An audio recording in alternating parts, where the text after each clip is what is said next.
Táto mladá dáma, pri dámach sa vek nehovorí, ale môžem vám prezradiť, že má nielen menej ako 30, ale aj menej ako 25 rokov. Okrem toho, že má rada slaninu a má certifikát, teda doktorát z nanobiológie, tak patrí medzi top technologických lídrov, mladých lídrov v Amerike podľa viacerých periodík. Tí, ktorých trafila naša Facebooková a Google reklama, tak to už viete asi naspamäť. No a okrem toho, že je mimoriadne talentovaná a mimoriadne úspešná v tom, čo robí a naozaj už toho skúsila niekoľko, tak je ešte aj veľmi pekná, veľmi krásna, čo svedčí o tom, že získala aj titul Miss, a opäť som zabudol, aký štát, takže hovorím Miss Oregon, ale Oregon to nie je. Ladies and gentlemen, please welcome on stage with a big applause Miss NANXI LIU.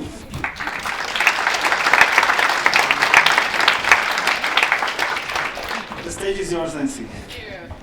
Dobrý den, Bratislava. I have to say, I practiced that phrase more than I practiced the presentation.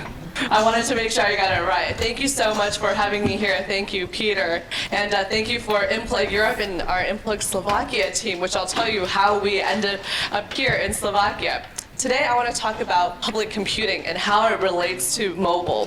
What is the concept of public computing? It's quite a new term.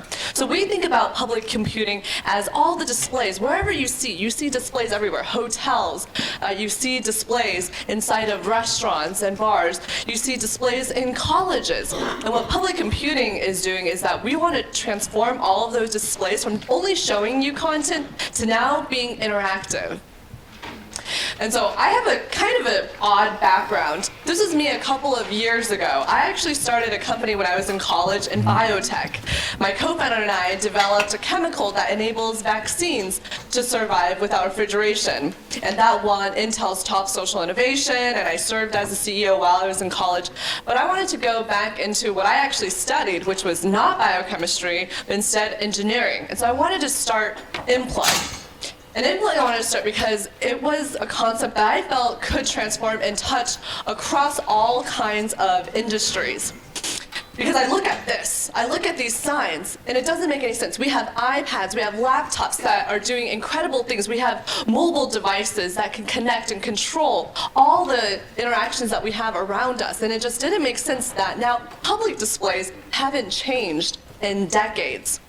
So I came together with my team, I met my co-founders, and all of them came from tech backgrounds. They ran tech companies before, and naturally I moved to Los Angeles instead of staying in Silicon Valley, because I grew up on a farm. I really wanted to go to Los Angeles. That's really secretly the reason why. I tell investors, because there's so much opportunity, but it's really because I wanted to live in Los Angeles. And this is my team that started Enplug. When we first started, we lived in an apartment. I shared it with 5 guys. It was 1 bedroom, 1 bathroom apartment we shared. And as our team grew, we said, well, let's just go from an apartment and let's move into a house. So we lived in a house with 13 people and grew the company there. And then, of course, then we kept growing. And so then we moved into an office space. But we kept the house and we still share it there. Now, it was a year ago that I was speaking at a conference called the Young Presidents Organization in Los Angeles.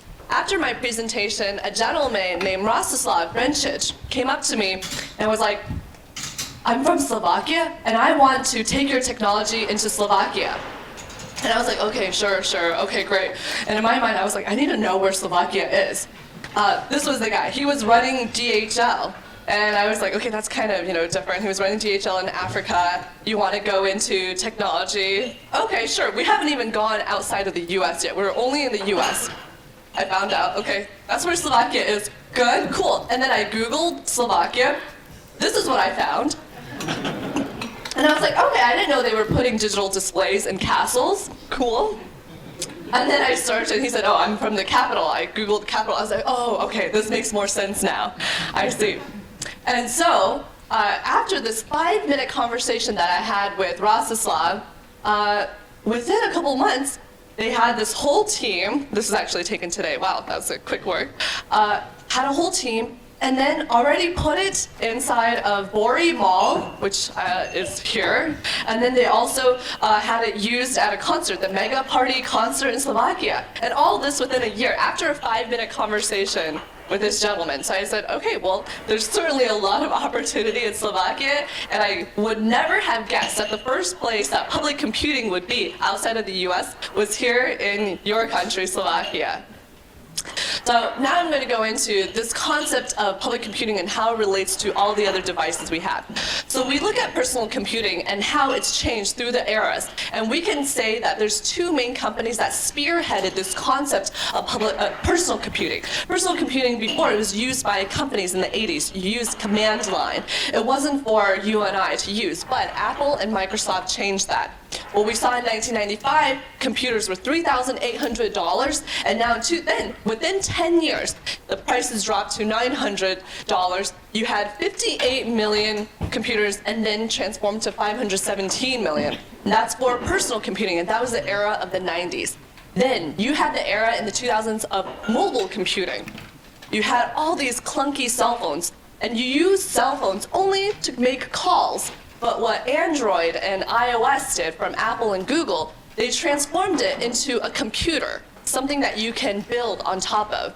And the transformation we saw within that 10 years, from 2005 to 2015, you saw devices that were $700 for regular phones, then dropped down to $254, and you can see all sorts of interactions happen from 8 million devices to now over 300 million devices. Just sold in 2015. Now the concept of public computing. We have all of these displays that are just showing one-way communication. And displays are just used to show content. But what if we could transform all of these things into something that people can build apps on top of? They can tweet at it. They can play games. Imagine if you walked inside of an elevator and the displays you see in elevators, you can actually tweet at it. You can have conversations. Or at a concert, you can take photos and share it. That's the concept of public computing. Here's why it matters and why we think there's a huge opportunity in public computing. Is displays 10 years ago are $3,500 for a 42-inch LCD screen. There's 14 million that were sold. It was very expensive. Now, within 10 years, the price drop is incredible. It just dropped more than personal computing have, and it's dropped more than mobile computing. You can get a 42-inch LCD screen for $250 now, and just in the past year, 223 million were sold. So that means there's a lot of display out, and it's not doing very many interesting things. In addition, here's why it also matters, because everything now is going digital. The displays right now, it's only showing content, and sure that's digital, but we really relate that to like analog technologies. Everyone expects things to be real time. If you look at the billboards, that content has probably been on there for the past week, if not past month, and all of your devices, your personal devices are connected. Why not add the display and you can connect all larger devices as well? Now it comes to what does public computing actually mean? How do you define public computing? We boiled it down to 5 different things. You can build on it. It's two-way communication. You collect data. It's smart automation. You can automatically show content. And it's many-to-many local. Rather than personal and mobile, which is only one-to-one, public computing is many-to-many. So first I'll go into build. Public computing lets you build all sorts of apps.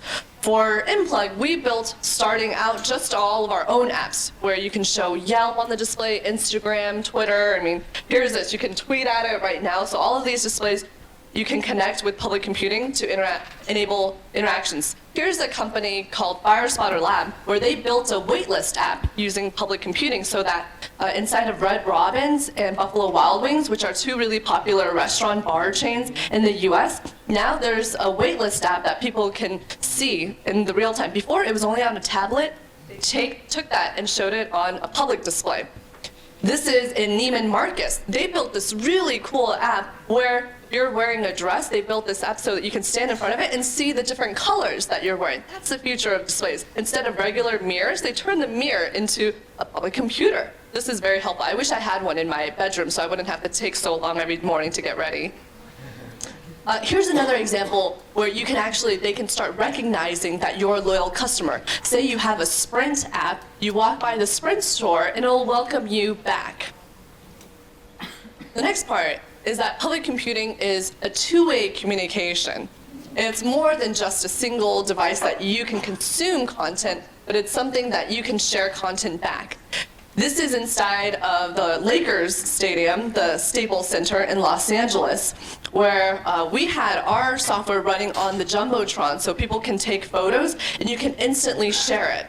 And believe it or not, even though social media has been around for years, they only started doing this recently. And so you can see this huge push where whatever kind of huge environment, when you have lots of people now expect that they can share information back. Here is a digital directory, and what's really interesting about this digital directory is that it's showing all the live social media content of all the tenants. Imagine if you were walking to your office and you can actually tweet like, hey, I'm coming to the office, and you see what other people are saying at the location. So this is in Los Angeles, downtown, called Pac Mutual Building. Here is a restaurant. I went to school at UC Berkeley. This is down the street at a dessert place called Cream, and there people can take photos of their food because people love taking photos of their food. I know half of my Instagram photos are me taking pictures of my food. Well, now the business can monetize that, and they can actually encourage people to interact. So for public computing, businesses benefit from having that kind of interaction and collecting that data. So data is the important piece where you can now capture data and actually connect it and relate it back to big displays. So for Enplug, what we do is any kind of interaction that's going through, we share that back with the customers because that's important. That's how the business can decide, well, what kind of content do I want to share? They can even know the internet connection speed. So for example, this is Enplug's map where we can actually see all the locations running. We discovered that in southern Los Angeles, there was an internet outage because all the displays that were running our software, they weren't sending signals back. So those are these little things that we can learn from data in public displays. Here's another thing that uses data, a menu where it connects with the POS system, so the point of sale system, and they can actually start decreasing the price of the menu items if people are not buying that menu item. And so the menu price changes based on how many purchases has been made. Here's another one that I thought was so interesting. There's a big ad agency that are determining what kinds of ads to show based on the data they receive from the Center of Disease Control. They know when the flu is going to arrive in a certain city, and they start showing ads about getting flu shots. So, and buying things related to vitamin C and taking care of your health because they know flu is going to move into that city. And that's the kind of thing that public computing can incorporate. Imagine if you walked into the hospital, they knew if you were going to be sick with a certain disease. I think that's really interesting and unique. It's also collecting data so that when you go to one display, it recognizes you, and when you go to the next display, that display knew you were somewhere else and can show you more meaningful and relevant content. Now, of course, this is a little creepy and scary, and this means that people need to opt in, but those are the kinds of things that we imagine public computing will do in the next several years. Next is smart automation. This is one of the things I think is the most exciting, is that instead of having people program the content on displays, it's actually automatic. So if you think about your mobile device, when I went to the airport, I used British Airways, and the British Airways app knew that I was going to be going there soon, and when I pulled up the app, they immediately had my boarding pass already there. It knew that I was going to do that. It was automatic. I didn't have to pull it up. That's what we want to do with displays, public displays around us as well. So for example, imagine that the display, when somebody throws trash on the ground, it points to you and it says, pick up your trash. And actually having that technology and then shaming you into being much more environmentally sustainable. The next part is if you go into a cafe and it knew that the temperature was really cold outside and showing you automatic content that will get you to purchase things based on the weather outside. What we want to do is we want to take it away from the hands of businesses where they don't need to have a marketing manager determine every single hour, every 15 minutes, what kind of content is showing, but rather it's technology behind the displays that automatically say, these are the most effective content to show.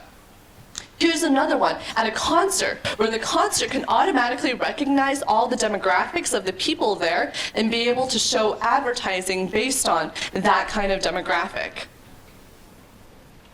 Here's the Uber app that we're in the process of working with Uber on building, where when you go inside of a restaurant and it's happy hour, it's like 7 p.m. or 6 p.m., and you need an Uber ride, on that display, it automatically shows you all the different Uber drivers that are closest to that restaurant or bar that you're at. As you can tell, my team spends a lot of time going out. So these are things we thought about. And when Uber released their API, we said, wow, this is one of the best use cases for Uber and for Uber's API. Another piece is recognizing if there's a criminal in your range. What if you could know that while you're walking by that there's somebody running towards you? Well, maybe you would run away, or you would actually be noticing more your surroundings because of the automatic content shown on the displays. Finally, the concept of many-to-many local. And this is what distinguishes public computing versus mobile devices where it's only one-to-one. So imagine this one. This is an app where we built where you can actually just directly share the comments and the things that you liked about the restaurant that you're in, and you can vote on it. So there is this public discussion that you can have. Something that was really cool that we noticed, within the first month of us having these displays, the Enplug displays in restaurants, we had several people propose on the displays. And so if you can imagine, some folks, they like to do really interesting things for their proposal, their marriage proposal. And we had people now, for free, they can just tweet and they can propose, and it would still be kind of creative. They're at the restaurant. We even had restaurants whose schedule, they knew that the person was going to come and propose, and then showed content on the displays before they entered. Public computing can also be used inside of companies. So all of the displays around your company, instead of just showing a PowerPoint slideshow, you can then integrate all of your live social media about the company, and you can also connect your sales dashboard and metrics to show to your teammates. One of the use cases is a number of venture capital firms in Silicon Valley. They recognized that the displays in their lobby were pretty boring, and they're supposed to be supporting tech. They said, all right, we need to immediately showcase all of our portfolio companies, and then using public computing, they can then integrate all of this great information about their company and then show it at the displays in their company. Now here, this is actually in Slovakia, which is very, very exciting, where there's a big, gigantic digital billboard, and you can tweet at it. And this was a Cheap Monday. It was a jeans sale, and people can interact. And I get excited about this because I imagine if I'm sitting in traffic one day, I would love to be able to just play a game with the electronic billboard next door. Maybe legally there's some issues, but we'll get around that. But that would be so cool if I'm sitting there and every single display I can control and interact with. So one of the things that we've done is making it possible for people to easily build apps on top of our software development kits. So we have lots of companies and mobile developers. If you have an existing mobile app, you could easily integrate with public computing. And that, I think, is what's very important. We have a company, WeWork. They have a WeWork mobile app, and they also had hundreds of displays around their office. Now they can use the WeWork mobile app, and anyone with the WeWork mobile app can interact with the displays in the office. And I'm sure you all could come up with way better ideas than I did. One of the first apps that I'm building is this beer cannon app using public computing. But I know that all the minds here, because you're in mobile, will be much more creative than I. And I look forward to seeing all the apps in public computing. Thank you.